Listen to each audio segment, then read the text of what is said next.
দীক্ষা নেওয়ার প্রয়োজনীয়তাটা কি? এই ফান্ডামেন্টাল প্রিন্সিপালস গুলোকে মেনে চললেই তো হলো। কি আশ্চর্য, আমি বরাবর শ্রী শ্রী ঠাকুরের ডান দিকে বসে অভ্যস্ত। অল অফ এ সাডেন তিনি বাঁ দিক থেকে ডান দিকে আমার দিকে তাকালেন, এরকম ইশারা করলেন। আমি নাকটাকে চেপে ধরে শুধু বলতে পেরেছিলাম, আমার না বুকে খুব ব্যথা। তারপরে আমি বললাম, আমার নাক দিয়ে এখনই হরহর করে রক্ত বাড়াবে। ঠিক একই ভঙ্গিতে বললেন, তোমার নাক দিয়ে আর রক্ত বাড়াবে না। অবিশ্বাস কি জিনিস!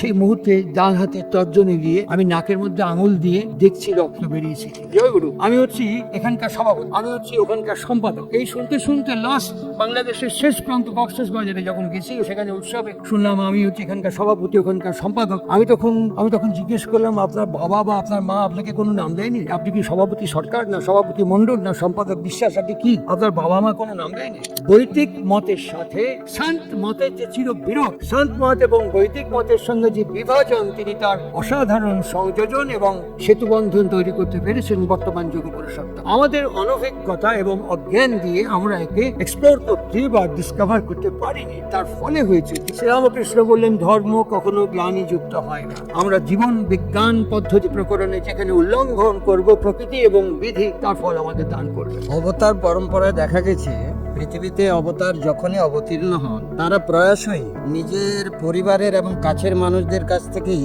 উৎসাহমণ্ডিত এবং নিগৃহীত হন। এর কারণ কি?